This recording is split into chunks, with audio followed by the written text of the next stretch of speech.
చదువంటే బట్టి పట్టడం కాదు, పరీక్షల్లో మార్కులు కొట్టడం కాదు, మెదళ్లలో మొగ్గ తొడిగిన ఆలోచనలకు ఆవిష్కరణ రూపం ఇవ్వడమే.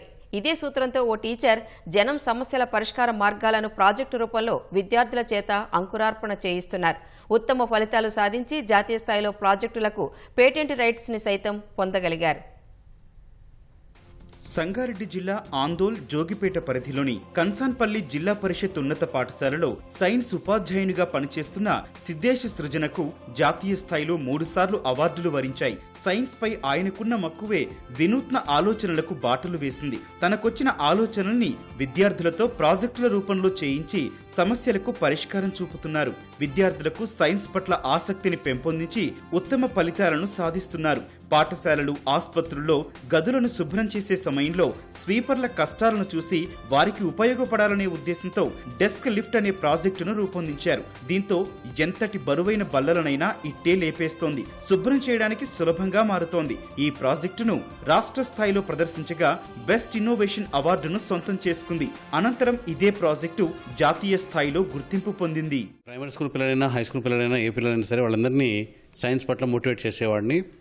వాళ్ళకి శాస్త్రీయ వైఖరిని పెంపొందించడం, మన చుట్టుపక్కల ఏం జరుగుతుంది, అసలు సమస్యలు ఏంటి, ఆ సమస్యలు ఎట్లా మనం ఓవర్కమ్ చేయాలనే వాటి మీద నేను ఫోకస్ చేసేవాడిని. పర్టికులర్లీ సైన్స్ మెడల్ అంటే ప్రాజెక్ట్లో గెలవాలి అలాంటి ఉద్దేశం కాదు, ప్రాబ్లమ్స్ని ఎలా ఫేస్ చేయాలి, ఆ ప్రాబ్లమ్స్ ఫేస్ చేసే దాన్ని బట్టి నా ఆలోచన ఉండేది. ఆ విధంగా నేను పిల్లల్ని ప్రోత్సాహం చేసేవాడిని. సమస్యలు ఏదైనా సరే ఎదుర్కోవాలి అనే దృక్పథాన్ని నేను కలిగి ఉన్నాను. ఆ విషయంతో పిల్లల్ని మోటివేట్ చేసేవాడిని. ప్రయాణ సమయంలో మహిళలు మూత్ర విసర్జనకు పడుతున్న ఇబ్బందులను గుర్తించిన ఉపాధ్యాయుడు సిద్ధేశ్వర్ సరికొత్త విధానంలో వారి కోసం ప్రాజెక్టుకు రూపకల్పన చేశారు. భూమిక అనే విద్యార్థిని ద్వారా పింకులు అనే ప్రాజెక్టును రూపొందించారు. మహిళలు నిల్చొనే మూత్ర విసర్జన చేసేలా ఈ ప్రాజెక్టును రూపొందించారు. ప్రయాణ సమయంలో మహిళలు పడే ఇబ్బందుల్ని నివారించవచ్చని ఈ ప్రాజెక్టు నిరూపించింది. దీంతో ఈ ప్రాజెక్టును జపాన్లో సైతం ప్రదర్శించేలా అవకాశం లభించింది. ఈ ప్రాజెక్టుకు పేటెంట్ రైట్స్ కూడా పొందారు. కొన్ని ఇన్నోవేషన్స్ కూడా చేసేవాళ్ళు. ఆ ఇన్నోవేషన్లో కూడా మా విద్యార్థులను చాలా ఎంకరేజ్ చేసేవాళ్ళు. అందులో నేను ఒకదాన్ని. నేను సైన్స్ ఇన్స్పైర్లో నేషనల్ అవార్డు సాధించాను.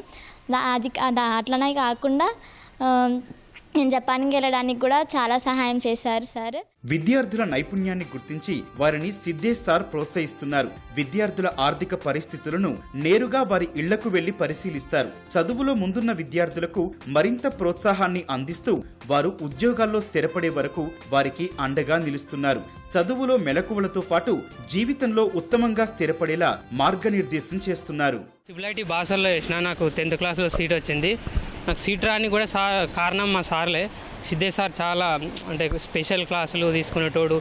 మా ఇంట్లో కూడా వచ్చి ఇన్స్పెక్షన్ చేసాడు. ఈవెన్ ప్రైవేట్ స్కూళ్ళల్లో కూడా అంత మంచిగా పట్టించుకుంటారో లేరు నాకు తెలియదు, కానీ ఇంట్లకి ఊళ్ళకి వచ్చి ప్రతి రాత్రి తిరిగేది.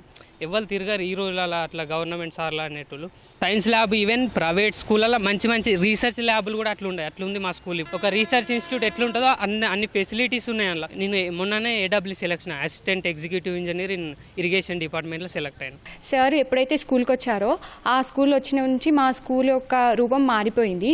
సార్ ఒక సబ్జెక్ట్లోనే మాత్రం కాకుండా కల్చరల్ యాక్టివిటీస్ కానీ లేకపోతే అదర్ ప్రోగ్రామ్స్లో కానీ మమ్మల్ని తీసుకెళ్ళామన్నమాట. నేను ఒక ప్రాజెక్ట్ చేయడం వలన సార్ వలన ఒక నేషనల్ అవార్డు వచ్చింది ఢిల్లీలో. అది మా స్కూల్లోనే నేను ఫస్ట్ అమ్మాయి అనమాట. మిగతా స్కూళ్ళల్లో సార్లు అందరూ ఎలా ఉంటారంటే పుస్తకము తరగతి గదికి మధ్యనే చెప్తారు, కానీ మా సార్ అలా కాదు. ఏదున్నా సరే ఎక్స్పీరియన్స్ చేపిస్తారు దాన్ని. ఇప్పుడు ఎగ్జాంపుల్ ఎలా అంటే ఒక ఉమ్మెత్త గురించి ఉంది అని అంటే మామూలుగా బోర్డు పైన ఏదో బొమ్మ వేసి అట్లా చూపిస్తారు, కానీ మా సార్ అలా కాదు. దాన్ని మామూలుగా తీసుకొచ్చి అది ఎలా ఉంది అలా చూపిస్తారు. అంటే దాని దగ్గరికే మమ్మల్ని తీసుకొచ్చి చూపించేవారు. అందరిలా కాకుండా ఒక పిల్లల్ని ఒక మంచి స్టేజ్కి తీసుకెళ్ళాలి, వాళ్ళ లోపల ఉన్న టాలెంట్ని బయట పెట్టాలి. ఎవరికి ఏ టాలెంట్ ఉంది దాన్ని ఎలా అందరికీ తెలియజేయాలి, వాళ్ళని ఎలా పై స్థాయికి తీసుకెళ్లాలని ఎప్పుడు ఆలోచిస్తూ ఉంటారు. పుస్తకాల్లో పాఠాలే కాకుండా స్కూల్లో డ్రాప్ అవుట్స్ తగ్గించడం, బాల్య వివాహాలకు అడ్డుకట్ట వేయటంలోనూ సిద్ధేశ్ సార్ కృషి చేస్తున్నారు.